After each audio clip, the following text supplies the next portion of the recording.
Bismillahirrahmanirrahim. Assalamualaikum warahmatullahi wabarakatuh. Alhamdulillahirabbil alamin. Walladzi arsala rasulahu bil huda wa dinil haqq liyudhhirahu 'ala dini kulli. Wa kafa billahi syahida. Wa asyhadu an la ilaha illallah wahdahu la syarikalah. Wa asyhadu anna Muhammadan abduhu wa rasuluh. Allahumma shalli ala Muhammad wa ala alihi wa ashabihi aman tabi'ahum bi ihsanin ila yaumiddin. Ya ayyuhalladzina amanu taqullaha haqqa tuqatih wa la tamutunna illa wa antum muslimun wa ba'du. Wa inna asdaqal hadisi kitabullah wa khairal hadyi hadi Muhammadin sallallahu alaihi wasallam. Syarrul umuri muhdatsatuha fa inna kulla muhdatsatin bid'ah wa kulla bid'atin dhalalah wa kulla dhalalatin finnar. Ayo ikhwah akramana wa ta'ala. Insyaallah kita masuk hadis yang ke-215 dari 1000 hadis hafalan. Temanya tentang sutroh.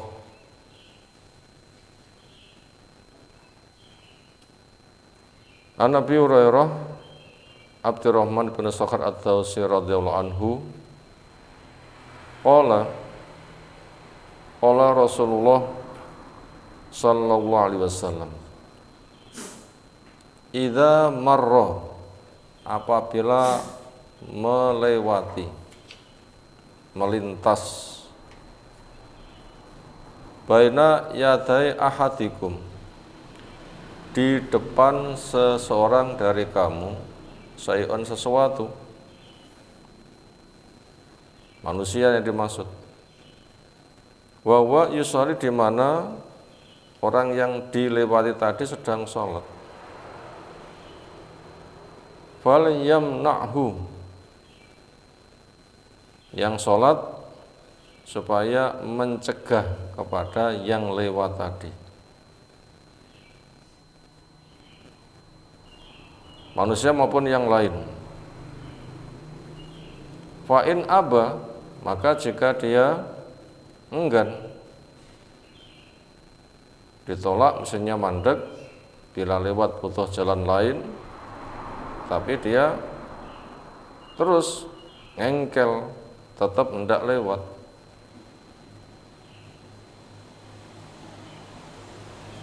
fal yamnahu, supaya menolak lagi.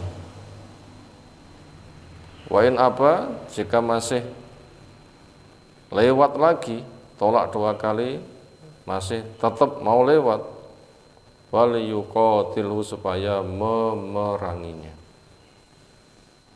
Makna memerangi di sini adalah menolak dengan lebih keras, bukan memerangi sebagaimana perang di medan perang, akhirnya ada pembunuhan, bukan, tapi menolak dengan yang lebih keras. Wa innama huwa syaitan, maka sesungguhnya dia itu setan. Artinya memiliki sifat jauh dari kebenaran. Sudah dihadang ngengkel, sudah diperingatkan ngengkel, maka dia diserupakan dengan setan. Memang memiliki sifat seperti itu. Rawahu, meriwayatkannya Al-Bukhari, Imam Bukhari rahimahullahu ta'ala. Ayyul ikhwah akraman subhanahu wa ta'ala, apa saja pelajaran yang bisa kita ambil dari hadis di atas? Pertama, orang sholat itu bermunajat, berbincang langsung dengan Allah Subhanahu wa ta'ala. Maka perbincangan yang ada harus dijaga, jangan sampai mengalami kerusakan. Perbincangan yang ada dijaga, jangan sampai mengalami kerusakan, sehingga perbincangan yang ada bisa khusyuk, bisa khidmat, bisa tulus hamba betul-betul menghamba datang Allah Subhanahu wa taala. Sehingga ketika terjadi perbincangan nanti akan mendapatkan nilai yang baik. Karena ketika orang itu sholat mengagungkan Allah, berdoa, dia memuji, dia menyanjung, dia berserah diri, Allah memberikan jawaban. Dia berdoa, Allah ngijabai. Dan itu merupakan perkara yang paling penting dari perlakuan syariat Islam. Perlakuan syariat Islam yang bersifat zahir, yang paling besar dia adalah sholat. Sehingga akan khusyuk, akan tentram, akan mendapatkan nilai besar di sisi Allah Subhanahu wa taala, maka diperintahkan untuk memperhatikan sholat. Kemudian nomor 2, sarana untuk menjaga kekhusyukan sholat supaya enggak terganggu. Apa langkah-langkahnya? Di antaranya supaya di depannya dipasang sutroh, tempat pembatas antara dia berbincang dengan Allah, yang ukuran ke depan secukupnya, yang penting kepala tidak membentur kepada sutroh, penghujung kepala dengan sutroh itu apabila ada kambing kecil lewat cukup ya sekitar hanya sejengkal lah, mungkin begitu. Dan sutroh yang paling bagus itu tembok, menghalangi diri dengan apa yang ada di baliknya, atau yang lain-lain yang punya nilai itu. Orang di depannya boleh, hewan dilintangkan di depannya boleh, termasuk sandaran punggung dijadikan sutroh juga bisa, atau mungkin bangku atau kursi. Diupayakan jangan sampai tanpa sutroh. Bila di tempat yang sangat terbuka, nggak ada apa-apa, dan itu bebatuan, ya carilah batu. Apa-apa juga nggak ada, yang jelas itu diberi tanda, yang jelas menunjukkan dia dengan Allah, jangan sampai ada yang merusaknya, mengganggunya. Kemudian pelajaran yang ketiga,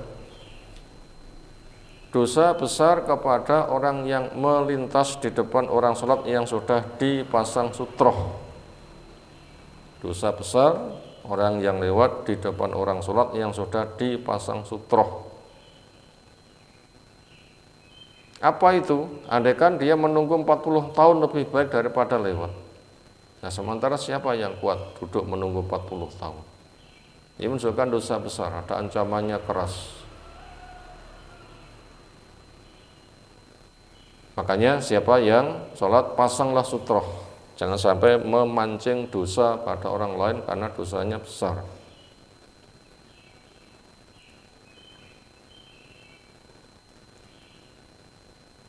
Yang punya kewajiban memasang sutroh semuanya, laki maupun perempuan. Bila perempuan sholat berjamaah di masjid, tempat umum, di lapangan atau sebagainya, yang paling bagus sutroh untuk perempuan bila tempatnya terbuka itu paling belakang. Maka bila di situ sholatnya sedang sholat sunnah, ya supaya pasang sutroh di depannya. Mungkin membawa tas atau apa benda yang bisa diletakkan di depannya. Tapi bila tempat perempuan itu tertutup, maka yang paling bagus juga yang paling depan. Karena antara laki-laki dengan perempuan sudah dibatasi oleh pembatas yang tidak tembus, sehingga aman. Tapi apabila tidak ada pembatasnya, maka yang paling bagus untuk perempuan adalah yang paling belakang. Maka ketika sedang sholat sunnah juga pasang sutroh, karena nanti akan dilewati orang di depannya. Kemudian apabila sholat itu berjamaah, sedang berjalan, maka yang punya kewajiban memasang sutroh itu imamnya saja. Adapun jamaah shaf pertama, kedua, ketiga, itu apabila ada orang batal lalu keluar, bila terpasang lewat depannya itu boleh. Tapi yang tidak boleh ketika berjamaah itu di depan imam yang sudah dipasang sutroh. Bila belum dipasang sutroh, boleh dibantu dipasangkan sutroh. Bila belum ada sutroh, bisa dibantu untuk dipasangkan sutroh, atau orang itu berjalan mencari sutroh. Orang di depannya sebagai sutroh, selesai pergi, ya berjalanlah, jangan diam saja, cari sutroh. Berapa langkah? Ya secukupnya. Lalu pelajaran berikutnya, supaya tidak dilewati, sudah dipasang sutroh, ternyata dilewati, supaya enggak lewat, maka siapa yang lewat hadanglah. Tangan sodorkan ke depan, lalu didorong mundur. Bila masih ngengkel, tangan hadangkan, dorong mundur supaya enggak lewat. Masih ngengkel juga, mendorongnya lebih keras. Mana diperangi itu adalah mendorongnya lebih keras. Maknanya seperti itu. Lalu berikutnya, apabila yang lewat itu hewan, sehingga tidak bisa dihadang, makanya supaya orang itu maju, sehingga hewan nanti lewat belakangnya.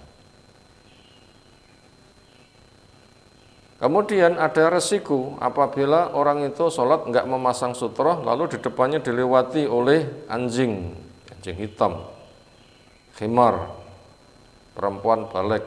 Nah, itu bisa menyebabkan sholatnya rusak.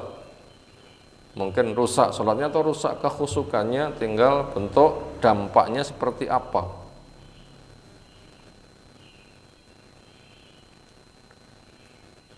Maka daripada itu, orang yang sholat itu adalah diwajibkan atau ada tuntunan kuat keras untuk memasang sutroh. Maka dengan demikian, seseorang yang sholat di depan Allah, dia mendapatkan kekhusukan dan tidak menjadi pemicu dosa buat orang lain. Kemudian, pelajaran yang terakhir, di antara yang kita sebutkan, apabila orang sudah dihadang masih ngengkel, maka dia diserupakan dengan setan. Maka dengan demikian memiliki sikap untuk ditolak lebih keras.